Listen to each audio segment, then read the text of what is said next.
коомчулук бүгүнкү күндө көп суроо берип атат. Сен неге президентти колдоп атасың? Сен неге аякты талашып атасың деп. Мен президент эле колдогон жокмун, мен ынтымакты колдоп атам. Мен Садыр Нуркожоевич менен дагы мамилем жакшы катары айта кетейин. Мен бул кишини да колдоп жүргөм. Бул киши мына Ата журт партиясынан чыгып жүргөн маалда дагы мына Келдибеков, Ташиев, Нариман Байкемдер менен ушул кишилерди колдоп, ушул кишилерди мына урматтап жүргөм. Мен аларды урматтоонун негизи 2010-да революцияга катышканбыз. Революцияга катышкан маалда Атамбаев, Текебаев, Сариевтер да ушундай болуп эле жүздөрүн көрсөткөндө урдум силердин жүзүңөрдү, урдум силердин саясатыңарды деп ошондо мына ушул агаларды колдогом. Садыр Нуркожоевич, мына сиз ушул Кумтөр маселесин көтөргөндө биз ошо Кумтөр деп сиздин астыңызга баарыбыз биригип бергенбиз. Биз сизге чогулуп бергенбиз. Ошондо дагы мына ошонусу ураладык.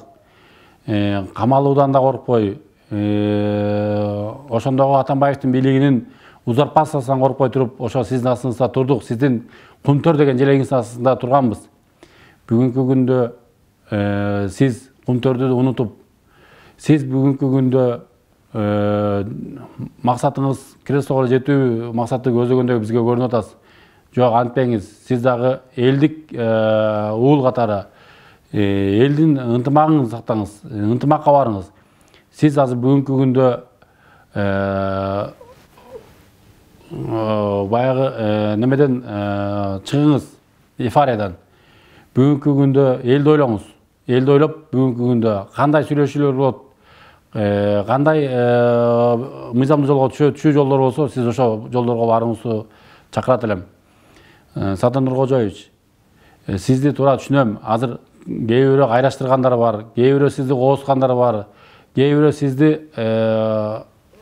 соцсет аркылуу колдомуш болуп сизди көкүткөндөр бар. Жок, андайга барбаңыз. Азыр элге ынтымак керек, элге биримдик керек, элге тынччылык керек. Андан көрө элди ойлойлу, экономиканы ойлогула, ошонун үстүндө иштегиле.